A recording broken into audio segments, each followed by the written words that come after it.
उसका 16 वचन इस प्रकार लिखा है, इसलिए आओ हम अनुग्रह के सिंहासन के निकट हियाव बांध कर चले कि हम पर दया हो और वह अनुग्रह पाए जो आवश्यकता के समय हमारी सहायता करे।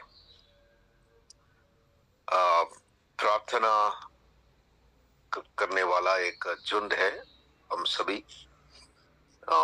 कभी कभी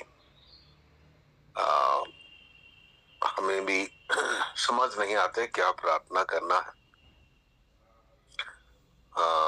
अभी आखिरी प्रार्थना विषय पास्टर बेलार बोल रहे थे कि परमेश्वर का राज्य आए, यीशु मसीह के आगमन के लिए प्रार्थना करें।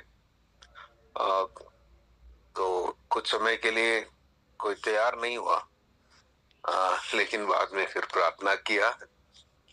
लेकिन हमें ये समझना है कि प्रार्थना ऐसे समय हम प्रार्थना करें प्रभु का राज्य सबसे पहले हमारे जीवन में आए, हमारे हृदय में आए, हमारे परिवारों में आए, हमारे कलीसिया में आए, फिर वो धीरे धीरे संसार में आएंगे।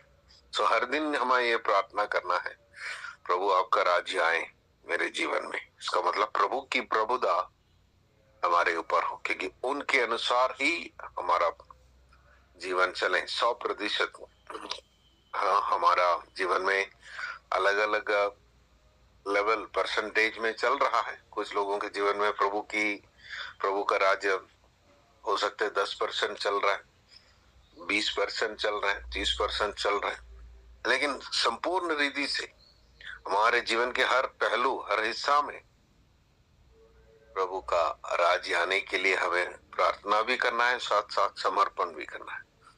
तो प्रभु हमें सहायता। इधर जो वचन में प्रार्थना से हमें क्या मांगना है, क्या मिलते हैं, वो बता रहे। लेखक कह रहा है कि हियाव बांधकर उसके अनुग्रह के सिंहासन के पास आए, क्या की ताकि आपको क्या मिले? 2 चीज, दया मिले और अनुग्रह, जो आवश्यकता के समय पर हमारे आवश्यकता कई है, लेकिन उस समय हमें परमेश्वर का अनुग्रह चाहिए। क्या अनुग्रह ही काफी है? उसका अनुग्रह और दया से ही हम आगे बढ़ते हैं। हमारे सारे प्रार्थनाओं को अगर हम समेट ले, बोलेंगे भाई आपने बहुत सारी प्रार्थना इतने सारे दिनों से आप कर रहे हैं, उसको अगर आप एक ही पॉइंट में, 2 पॉइंट में बताना चाहे तो क्या होगा? वो है ये, हमारी सारी प्रार्थना का निचोड़ ये है, हम क्यों आते हैं सुबह उस सिंहासन के निकट? इसलिए आते हैं प्रभु दया चाहिए, आपकी दया हो हमारे जीवन में, हमारे परिवार में, हमारे कलीसिया में, और आपका अनुग्रह चाहिए ताकि हमारी आवश्यकताओं में हमें जो काम करना चाहिए, हमारी जो जिम्मेवारियों में आगे बढ़ने के लिए हमें आपका अनुग्रह चाहिए। इसके अलावा हमें और कुछ मांगने की जरूरत नहीं है या बोलने की भी जरूरत नहीं है। हाँ, मैंने पहले भी शायद बोल चुका है, प्रभु के पास आके हमें उनको सारी कहानी सुनाने की जरूरत नहीं, उनको सब मालूम है।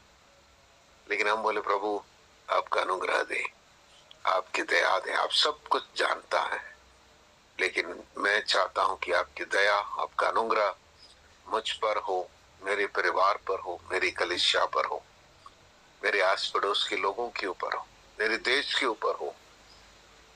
जितना आपका अनुग्रह और दया इसमें है तो सारी बातें ठीक हो जाएंगे, या परमेश्वर का राज्य भी आएगा, प्रभु का कार्य भी होगा। मैं पिछले दिन ये वचन पढ़ रहा था, मैं सोचा सही में हम क्यों जाते हैं अनुग्रह के सिंहासन? प्रभु की दया, वही हमें चलाता है, वही हमें संभालता है, वही हमें खिलाता है, वही हमें पिलाता है। उसका अनुग्रह ही है हमें तंदुरुस्ती देता है, उसके अनुग्रह ही है हमें कार्य करने के लिए हिम्मत देता है, जोश देता है।